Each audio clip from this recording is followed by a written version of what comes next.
So catch all the updates on the happenings around the globe. Stay focused on the fact today, only on ATN.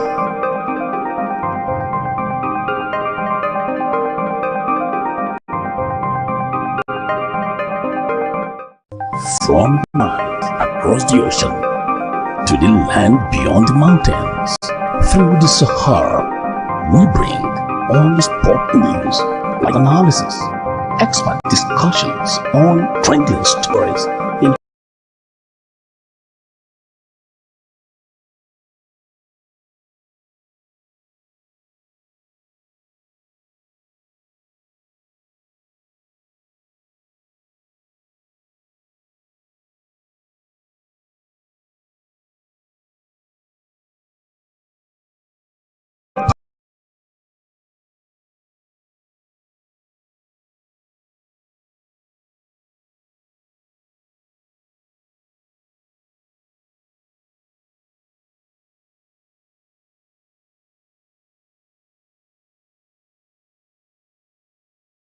on Attractive TV Net. You can watch us live on our website at www.attractive.network.tv.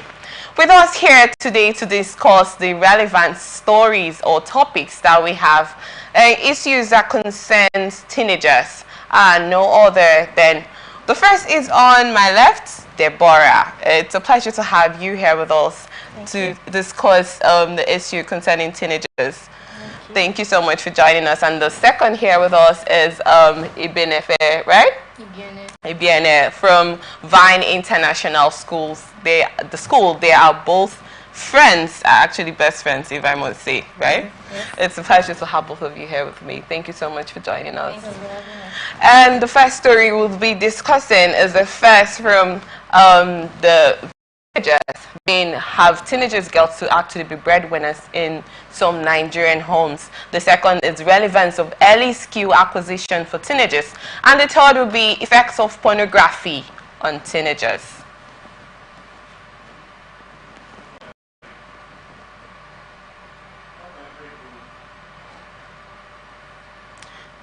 Right into the story, many teenagers in Nigeria have become breadwinners due to economic challenges and cultural norms. Families struggling with poverty often rely on teenagers to contribute financially, taking on jobs such as hawking, farming, or working in formal sectors. For firstborn children, this is often seen as a responsibility tied to their role in the family. While this can entail a sense of duty and resilience, it frequently comes at the cost of education, childhood, and mental well-being. The situation is also influenced by systematic issues such as lack of access to quality education and limited job opportunities for adults, which push families to distribute the burden of survival among the members, including teenagers. Although some may argue that this fosters independence, the long-term effects can include limited career prospects and the perpetuation of the poverty cycle. Well, I would love to get your thoughts, both of you. Maybe I will start with you, Ibiene. Why do families in Nigeria rely on teenagers as breadwinners, and what alternative can actually, be put in this situation? Well, most of the times, not everybody is really fortunate, because we have our classes. We have the bourgeoisies, they're the middle class, and then we have the low class, which are the poor people. So of course we know poverty is a very widespread problem here in our country, so it's more of a situation because of poverty. Okay. And then they decide to push their children out there, sometimes into doing a lot of strenuous jobs or jobs that aren't even meant for them, which can affect their mental health, their puberty cycle, and every other thing about them, contributing to the unwellness of their well-being. Okay. So most of the time it's poverty, and at times not all parents are very considering. They stress their children a lot because when they notice that it's bringing money, they don't mind. Yes. Exactly. They start to be greedy about it. Be like, I don't care what you're going to do, just go and come back. And I don't care what kind of job you actually do to get this money into the family. Thank you. Well, quickly, I'd love to get your thoughts, because I saw you nodding your head like, yeah, you can come with your friends. At the risk of their education. Okay. Because the time they spend doing business or working to earn money their mates are in school. And most of the times, their parents don't even mind them going to school. They now it's just like using them to bring money. And sometimes it's as a result of the parents don't have enough money to take care of them. So they now put them in their own shoes to make money. So like two of them will now be working. Yes, it's more like putting the responsibility of themselves on the children, on the teenagers. And most of the time, it leads to depression because sometimes they don't get attention from their parents because they spend most time working. And their parents most times also don't have the attention because they also go to work. And their children too also work. Okay. In a situation where you have parents that work, do you think some parents that work will want to make their children also work to be breadwinners in the family? If their financial capability can take care of the children, why not? Like, why would they now force their own children to work when they can take care of them? But most times it's because they can't take care of the children that they now force them to work so that they can balance their feeding. Yes. I don't know if either of you have been in a situation of seeing videos of teenagers, like let's say 14, 15, 16 years, that, you know, buy things for their parents. You see, some of them actually build houses for them.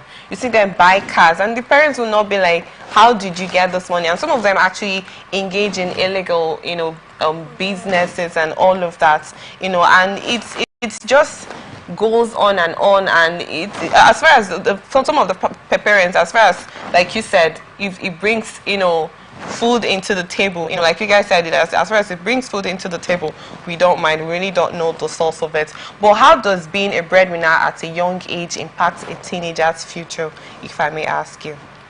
Like, it's good, and at the same time it's bad. How is it good? In what sense? They get exposed. Imagine a teenager at 14, your sole responsibility is supposed to be education, and then you're thinking of how to be breadwinner, taking care of your families that's supposed to take care of you. Look at it from the positive angle. Okay, I'm hearing. Like, they can learn skills. Okay. If they, like, all these, like, 14-year-olds are apprentices in all these shops. Like, when they learn from what they see the adults in the shops doing, and then they can also get their business from there. Okay. But at the same time, it's bad because their education is at risk. Okay. But then they learn a lot of things from that. Like, they can get exposed, and they can even meet people that can help them. Okay. Through what they do. Okay, thank you, Deborah. But I'd love to ask you also, how does being a breadwinner at a young age impact a teenager's future, in your thoughts? Well, as a teenager, I don't really see why you should necessarily be working like that, because it can bring a lot of stress, and that's not something that children, young kids or teenagers need right now. But at the same time, it actually can help them, like she said, it can build this sense of independence that could help them when they grow. I'm sorry if I have to cut you short, because you like I said, both of you are best friends, so it's okay for both of you to agree at the same thing that anybody says. But in an instance where a father is supposed to be the breadwinner of the home, he's supposed to cater for the family, and then you see that responsibility falling down to the child, do you think the respect the father is supposed to get, since he's still building the sense of independence, do you think that respect will still remain there?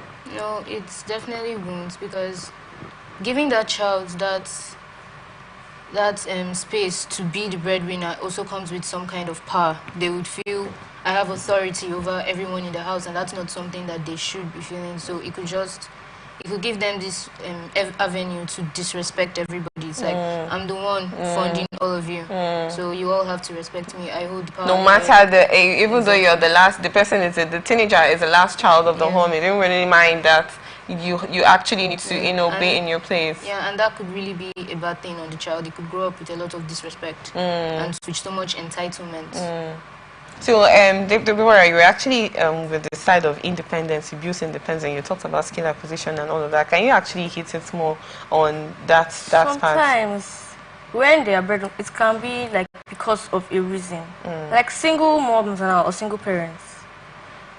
They are like, sometimes they are both the mother and the father. Okay.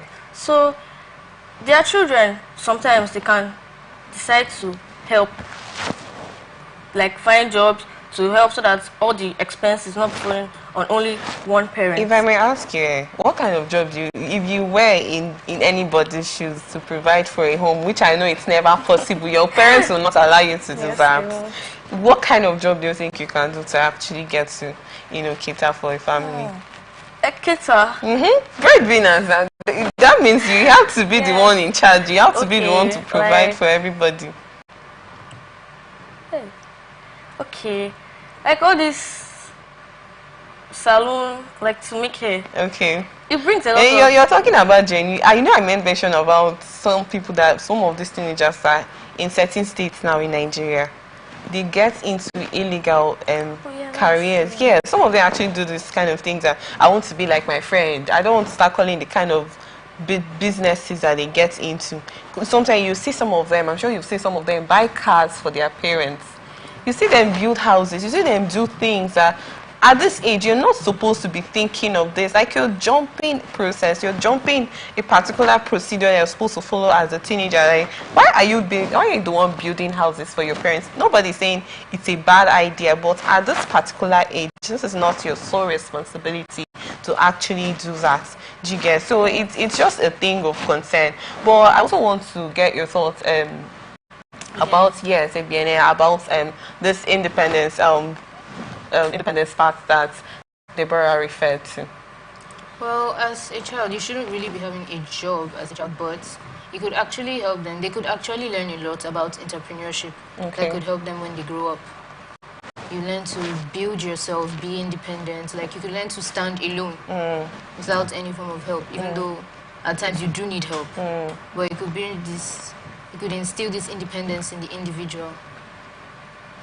Okay, it builds the independence in the individual. Okay, that's your thoughts on that.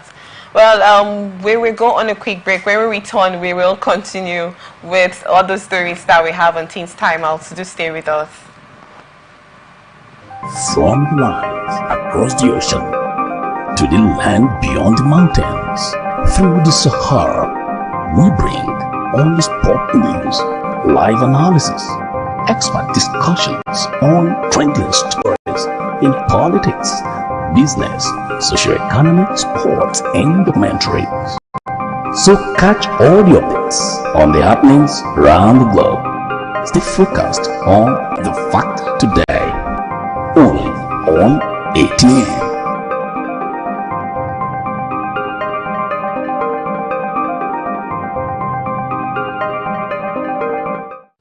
From the lands across the ocean to the land beyond the mountains, through the Sahara, we bring on the sport news, live analysis, expert discussions on trending stories in politics, business, socio-economic, sports, and documentaries. So catch all the updates on the happenings around the globe. Stay focused on the fact today, only on ATN.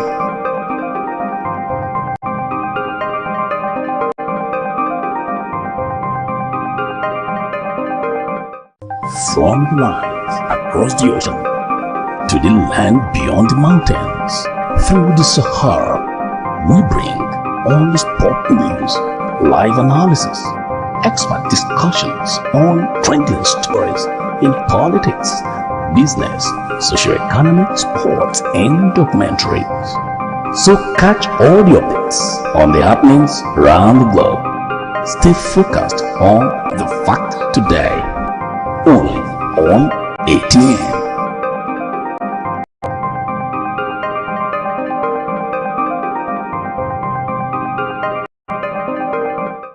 From the lands across the ocean to the land beyond the mountains, through the Sahara, we bring on the sport news, live analysis, expert discussions on trending stories in politics, business, socio-economic, sports, and documentaries. So catch all the updates on the happenings around the globe. Stay focused on the fact today, only on ATN.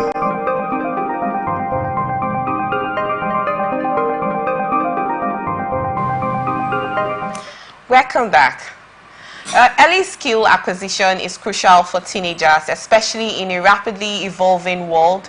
It equips them with practical abilities, fostering financial independence and opening doors to opportunities beyond traditional education. For instance, skills like digital marketing, tailoring, or coding can empower teenagers to create value for themselves and their communities. These skills also build confidence and instill a sense of purpose in young people, reducing reliance on unstable or low-paying jobs. Governments and schools can play a vital role by integrating skill acquisition programs into curriculum or establishing community-based training initiatives. Society can address issues like youth empowerment and dependency by equipping teenagers with marketable skills. And you talked about, Deborah, you made mention about skill acquisition and all of that in order to, be dependent. But, well, I just wanted you guys to be contrary to the fact that it's not necessary for a teenager to be a breadwinner because it's out of place. It's just out of place. It's just like saying the last child should come, and I'm sure in most homes we have where the father sits. We have our daddy's seat. Everybody knows that daddy, this is daddy. Nobody should sit on daddy's seat. It's just like saying the late child should go and sit on daddy's seat when daddy did not say that child, your last born should sit on that seat. It's just out of place, But we just want to refer to the skill acquisition, the effects it has, the importance, the relevance it actually has to teenagers. What are the most relevant skills teenagers should acquire in today's world, if I have to ask you, Bene? Well, since they're just teens, I feel like they should acquire minor skills. Okay. Maybe something like you can, fashion. There's a lot of children that really love fashion designing. They could start by tailoring or something like that, or hair adornments and stuff, makeup and all those kind of minor things. Because in the future, it can actually give them big opportunities. If I may ask, from what age to what age do you refer to as teenagers that should acquire this kind of skills? I feel like from 16 years and above, where 16. Your mind is a bit more mature. So, I haven't just seen kids that are like 6, 10, actually making hair in that instance. Yeah. Most of the time, I feel like it's poverty. Okay, that push them to do that. To start at a younger age, hoping that it will build up a bit faster than it's meant to. Well, Deborah, I would also love to get your thoughts about the relevant skills teenagers should acquire in today's world. Like she said, minor jobs. But I disagree with the fact that she said that from 16. Okay. Like, our school now, trade subjects, we have trade subjects and they are compulsory. You must pick out of like the 3. And the trade subjects are like skill acquisition subjects that you must do. And those skills would already improve, like you can have education and skill acquisition at the same time. Okay. Which is what, like, it's not about degree. Like, in this century, it's not about degree. It's about the skills you have now. So by developing them at a very young age, it will be a very good thing. Like, from 13, 15, 16, even when you're like 16, it's still a very good age. It's still a very good age for skill acquisition. So you said you disagree with how that 16 should be. Now you agree that 16 should be. No, I said 13, 15. 13, 15. Okay, from 13 above. The 16 is like too old. So skill acquisition is actually for everyone and it's necessary for teenagers. How can schools and communities make skill acquisition program more accessible to teenagers? You made mention of your school and the curriculum that has been put in place. How do you think schools and and organizations should actually do this to make teenagers become financially independent? Like I said, they should add it to the school's curriculum to make it compulsory for them, so that they will get used to it before they graduate. So that it will be easier for them to go outside and already know how to do something. Just like other times you see that most graduates, once they are done with school, they are sitting at home 3-4 years looking for job opportunities and they really don't get. So while in school, if you get that knowledge, the educational knowledge like you mentioned, and have that skill acquisition, it will help. Because once you're done with school as a graduate, you can get something you engage into to get money. Okay, thank you so much. I'd love to get your thoughts about that. Well, I feel like most of the times our government, they invest our money into a few things that we may not necessarily need or things that may be irrelevant. So I feel like they should start investing into building our youths for a better tomorrow. Exactly. Like creating programs for different skill acquisitions, different things like that. And like she said, schools as well can help this by making it a part of their curriculum in the school. Yeah, to instill it in children. So you have the opportunity to also choose any skill acquisition you think you are very good at in order to equip yourself positively. In what ways can early skills help teenagers become financially stable? Okay, we've talked about that. Well, the next one we're actually going to talk about is a bit little shady, if I must use the word. It's about pornography and the effect it has had on teenagers. Exposure to pornography and X-rated content can significantly influence teenagers' perspective on relationships and intimacy. It often creates unrealistic expectations and promotes distorted views of human connection. Many teenagers are drawn to such materials out of curiosity to peer pressure, which can lead to addiction, emotional stress, and negative social behaviors. This exposure can desensitize teenagers, affecting their ability to form healthy relationships and sometimes normalizing inappropriate behaviors. Parents, educators, and community leaders are critical in addressing this issue. Open and honest conversations about the risks of pornography and guidance on building healthy digital habits are essential. Incorporating digital literacy into education can empower teenagers to navigate online spaces responsibly.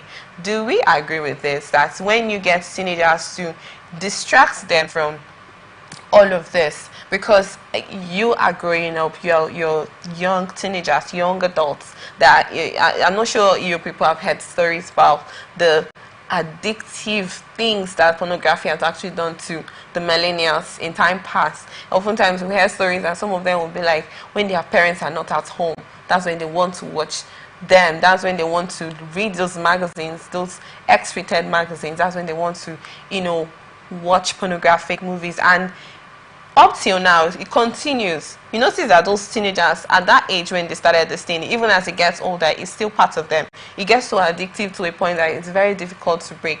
But I'd love to ask, how does exposure to pornography affect teenagers' mental and emotional well-being? Pornography it can become an addiction. An addiction is something that you literally won't be able to do without, and it's actually very hard to overcome at times. So when it becomes that addiction, it can really bring about something negative to your mental health.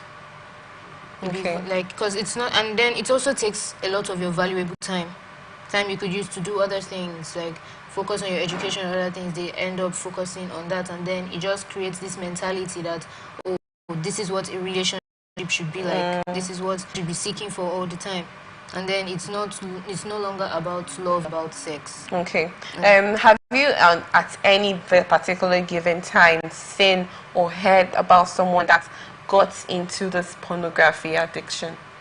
Yeah, well, where this generation, it's almost a trend right now, so there's no way you wouldn't have heard about this or heard about that. It's like it's a trend right now. That's what everybody wants. That's why every young person is entering relationships, because that's what they all want to do. That's really what they just care about. I'd love to ask you, Deborah, how does exposure to pornography affect teenagers' mental and well-being?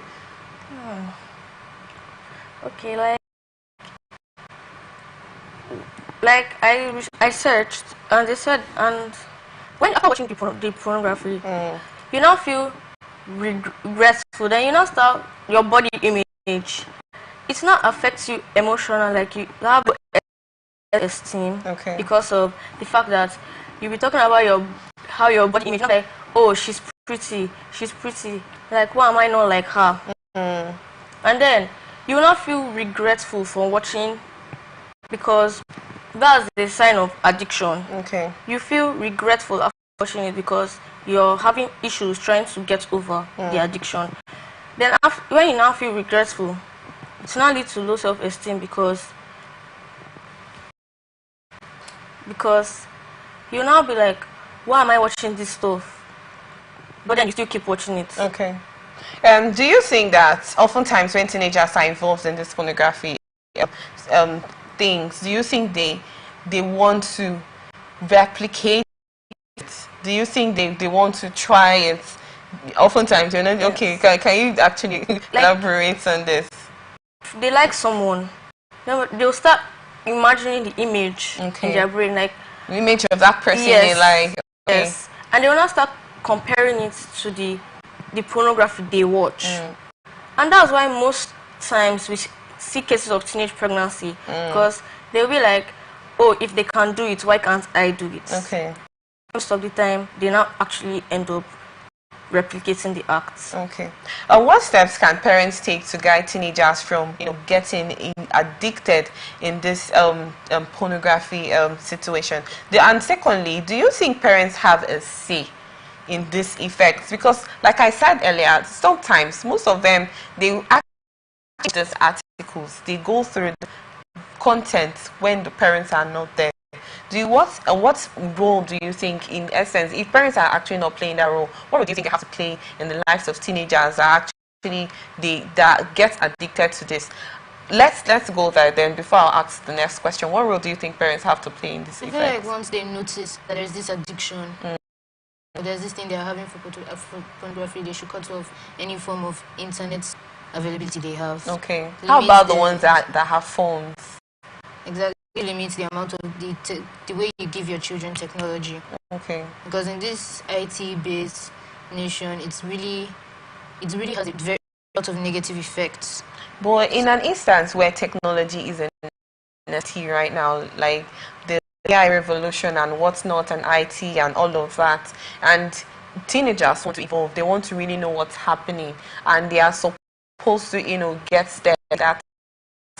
And you're depriving them of those technology products. How do they actually get into the space that they want to be? It's not necessarily depriving them, but it should be limited. Okay. There should be a limit to what you can have with technology, what you can do with the internet and everything. Okay. They should be strictly watched. Okay, so like parental rating kind of things. Yeah. And the other question I wanted to ask, there are times that most of these teenagers that are addicted to pornography, some parents don't notice. What more do you think parents have to do to children to know that, oh, my child is in this thing, my child is actually getting into this thing? What do you think parents have to do in order to, observe that their child is getting addicted to the thing in question and, stopping them?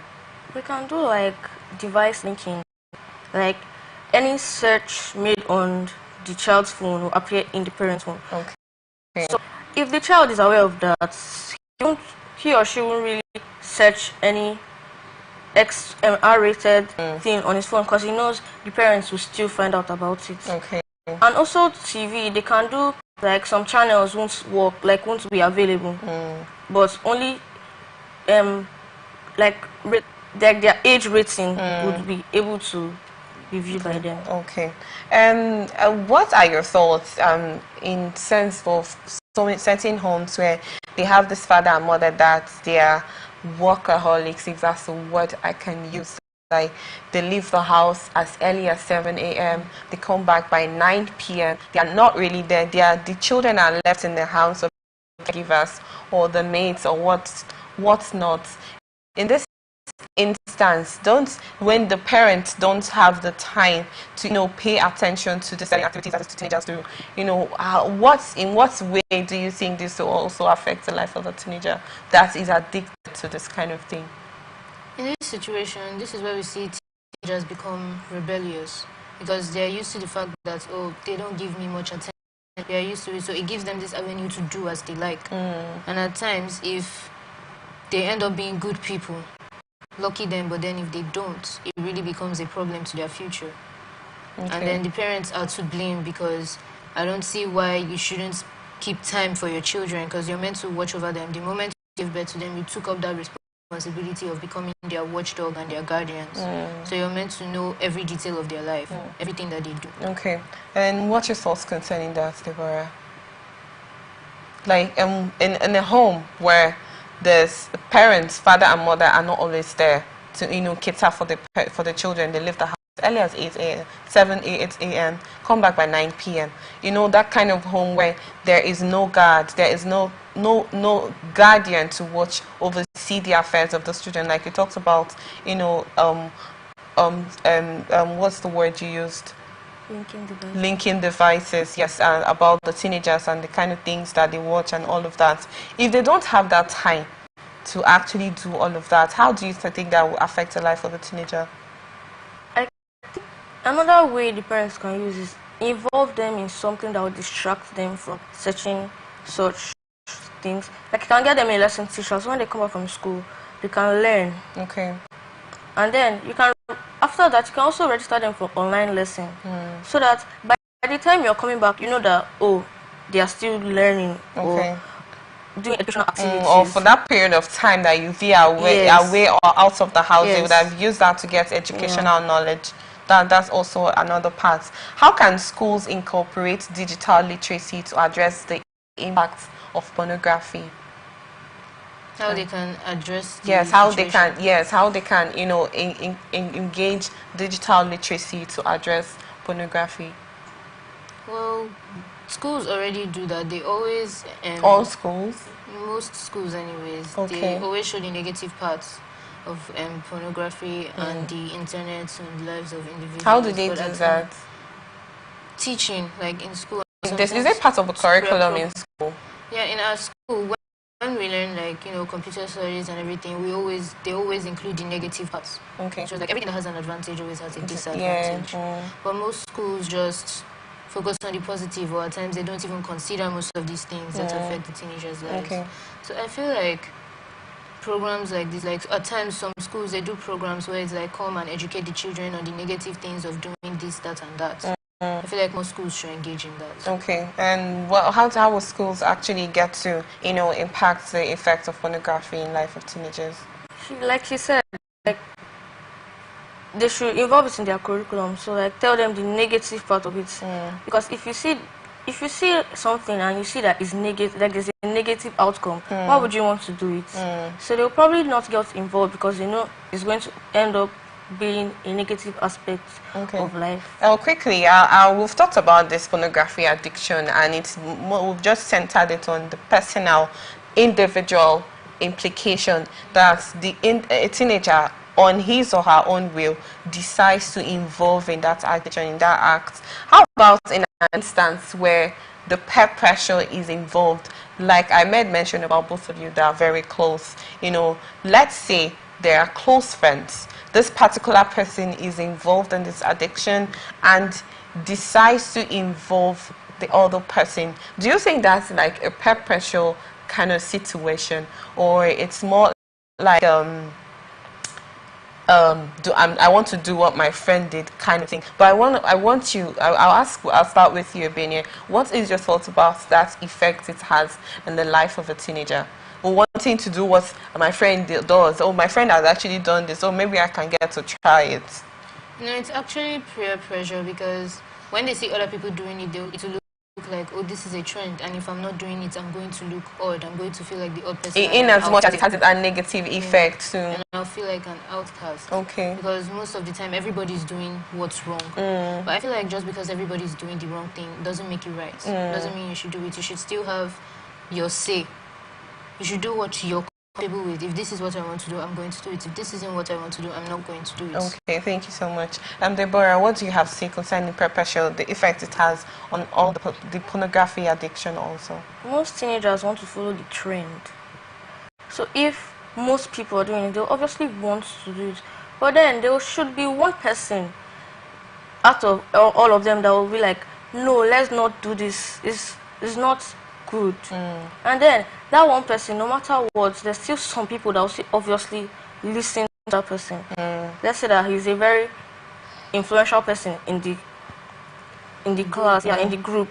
People like, no, or like you can speak out, and then somebody will advise like, no, don't do this. Just because everybody's doing it does not mean you have to do it. Okay, and let's talk about family relationship in this instance. When a particular teenager has this relationship or do not have that relationship with a parent, let's say they are being coerced or being forced to get engaged in something that they don't like to do, you know, the family relationship in that instance, is it crucial or not? Like an instance like you talked about, the group, someone standing out to say no, and then some of them depend because of the kind of relationship they have at home.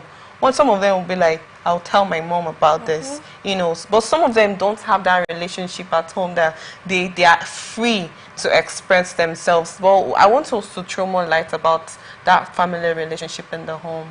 I feel like parents, there should be this balance in parents of being strict and also being very friendly and open with your children. Like my mom, I can talk to her about anything, literally anything at all. But at the same time, and when I talk to her about it, I know she's going to tell me, okay, what you did here is wrong. What you did here is right. You shouldn't do this. You should do this. Even when it gets to a point that you get you not sexual advance, you get advances from the opposite sex, you're open to tell your parents about that. I tell my mom. So parents should also have that space where they allow their kids to express themselves. Yes. Okay. They should have an open ear to everything, whether it's good or it's bad, and they should be able to give them good advice.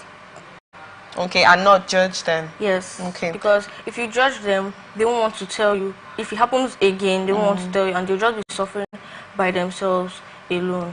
Okay. Thank you so much, Deborah and Ebiene. This is actually an amazing time. I don't know if you guys will want to come here again and let's do this. Yes. If you don't mind. I actually had an amazing time enjoying discussing the problem that most teenagers go through, and I hope that viewers actually had an amazing time too, like I did. Thank you so much for being here. Thank you, Deborah. Thank you, Ebiene. And keep doing your good works, and you keep speaking up like you always do, and let all the teenagers get to learn from your thoughts. Thank you viewers for being with us. Well, unfortunately, this is where we wrap it up on this episode of Teens Time Out. We are open for advert placements, news and event coverage, personality, society and political interviews, product, service promotion and commercials. You can connect with us on all our ATN socials on Facebook and YouTube, on our television network and Instagram and TikTok, on Attractive TV Network 1, on Twitter, on Attractive TV Net. Watch us live on our website at www.attractive.net.org.tv. Peace and unity are the pathways to progress. Thank you for watching. I am Chidima Wadike. Do have a blessed day.